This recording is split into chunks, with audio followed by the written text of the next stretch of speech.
We have something like breaking news that just a couple of days ago was strictly within the speculation department, but now it seems to be true. Since the middle-ish of the season, the Kansas City Chiefs' pass defense has been a little bit shaky, and that is because the Chiefs lost number 2 cornerback Jaylen Watson to an ankle injury that would keep him out for the rest of the year. It was a season-ending injury. Or, that is, it would be for a mere mortal. Jaylen Watson, however, is back on the practice field. In an article titled Chiefs cornerback Jaylen Watson has returned to the practice field, subtitled Watson's return opens up a 21-day window in which he can practice. As of now, he remains on the reserved injured list from Arrowhead Pride by Peter Nathaniel Sweeney. I have no idea what his middle name is. We get the following. He's really done well coming back, said head coach Andy Reid after the workout. I'm curious to see how he did Friday and how he felt. He was out there until the end and moving around pretty good from what I saw. The 26-year-old won the Chiefs' preseason battle for the number 2 cornerback job and had been playing extremely well before he suffered a broken tibia ankle during Week 7's 28-18 victory over the San Francisco 49ers. According to Pro Football Focus, Watson earned a 74.2 coverage grade in his 6 games played, which is considered above average. Cornerback Trent McDuffie, 80.6, and safety Justin Reid, 77.4, are the only Chiefs defensive backs to earn better coverage scores than Watson. We get this from CBS Sports in an article titled, Chiefs Open Practice Window for Starting Cornerback Jaylen Watson per report, subtitled, Watson was placed on the injured reserve after an injury in Week 7 by Shauna McCarriston. Watson joined the Chiefs in 2022. Just a little bit of context on Watson and whatnot.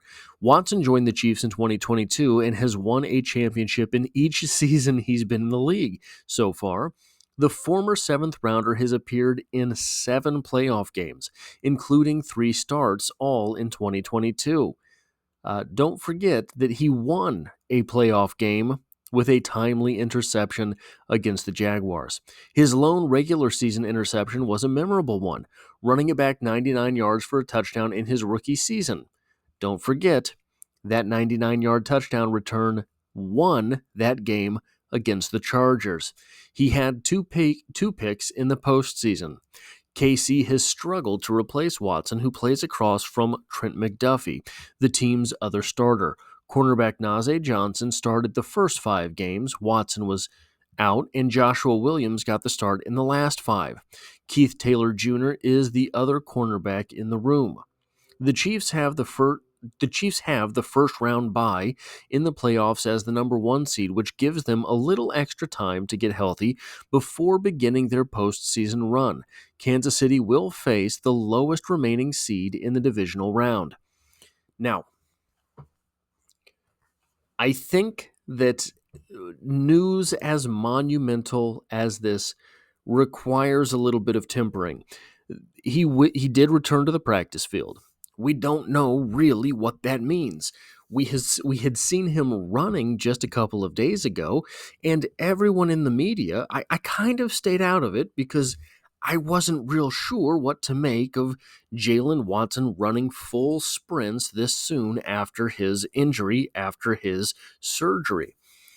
But the overwhelming perspective on it, which kind of made sense, right? The first thing you think when you see a guy set up a camera and sprint one direction away from it is, yeah, but that's not football. That's not cutting. That's not the in and out traffic of the NFL. That's not a 230-pound halfback diving at your legs to keep you from his quarterback while you're on the cornerback blitz. It's none of those things, right? So football as a real sport is much more difficult than that. Still, absolutely, it was a good sign. Still, absolutely, very encouraging. Still, absolutely phenomenal that he was able to come back from that injury, from that surgery, so quick and do those types of physical activities. Andy Reid, the very next day, I believe, in a press conference said, yeah, well, we've got Jaylen Watson and he's running around now, but we don't know exactly, how long this injury is going to take him to return from. And he kind of seemed coy, but, that's kind of Andy Reid. He's always been one of these guys.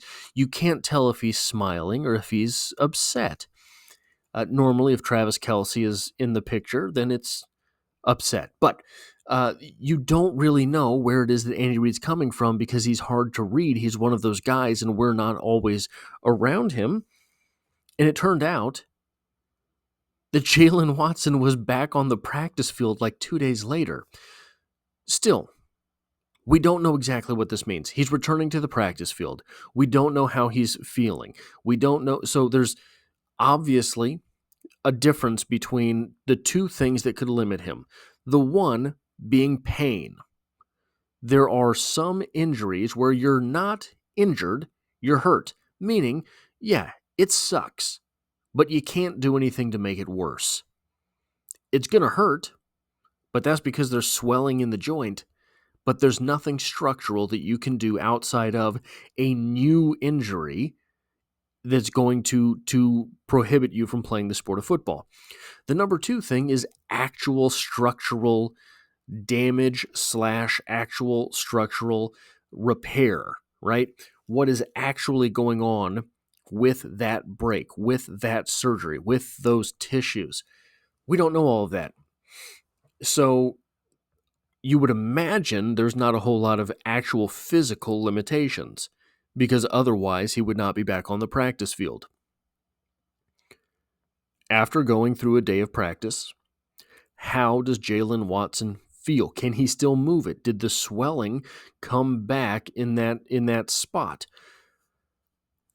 This is going to be extremely interesting for the Kansas City Chiefs moving into the playoffs because Jaylen Watson really is a difference maker on that defense. I didn't understand the entire, we're going to have a cornerback 2 battle coming into this season. Jaylen Watson, in my opinion, has been good enough to be a cornerback number 2 since his rookie season. He's the only guy of that group that has really flashed. Now, Trent McDuffie hasn't flashed really, but that's because they don't throw towards him. He's made a couple picks in a couple games in a row now because people have had to throw the ball towards him. Jaylen Watson flashed his rookie season. That 99-yard touchdown return was his rookie year. I believe was the Jaguars game his rookie year, or was that last season? I can't remember. But either way, he's a guy that makes the most of plays when they're available. Not only that, look on your screen now. These are his pre-draft measurables. Most of them are from a pro day. I don't think he went to the combine. 6'2", 197 pounds. That's a big corner.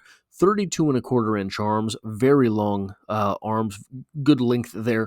4.49 40-yard dash. That's not a great number for a cornerback, but it's right within the acceptable range. 1.60 10-yard split. Okay, whatever.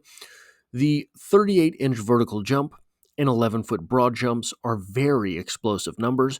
You add to that the 18 reps on the bench press for a guy with 32.25-inch arms that weighs 197 pounds, and you have someone that is rock solid.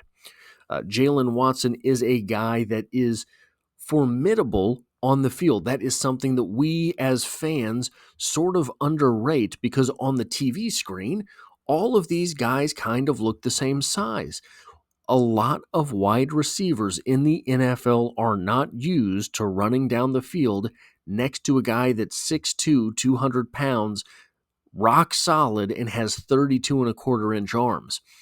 So he poses different problems for wide receivers than your normal cornerback really does. And when we look at what he's done on the field, he's one of these cases where statistics can be kind of misleading. He does not have a great completion percentage allowed, 64.8, 56.3. He had 53.3, the lowest of his career coming in. The rating when targeted really is kind of bad. He gave up 5 touchdowns as a rookie with a 103.9 rating when targeted. He gave up 4 touchdowns in his sophomore campaign in the NFL, giving up a rating when targeted of a 103.6. But prior to going down this season, through those first 6 games, he gave up 0 touchdowns. When we look at Najee Johnson this season, you're looking at a guy who has a better completion percentage allowed at 50 than Jaylen Watson has ever had in his career. You're looking at a guy with a rating when targeted of 92.5 versus the 103.9 and 103.6 of Jaylen Watson's first 2 years in the league. I think, however, where this gets a little out of whack is the yards. Jaylen Watson had given up 208 yards in 6 games prior. In 15 games, but 5 games starting, with comparable target numbers, 36 targets to Jaylen Watson's 30, he gave up 18 completions to Jaylen Watson's 16 completions, but he's given up 261 yards to the 208 surrendered by Jaylen Watson. I think that what is really going on here is the fact that Jaylen Watson, look, the NFL is an offensive league. The NFL is a passing league. Completions are going to be surrendered. And what happens once that completion is surrendered is the great big question facing defensive players. So, Jaylen Watson has the size. You give up a completion, fine. Wrap the guy up, get him to the ground, and it's over. The high numbers of touchdowns surrendered by Jaylen Watson in his first 2 seasons. He was on the field with Trent McDuffie and L'Jarius Sneed. That offense was going to throw the ball somewhere.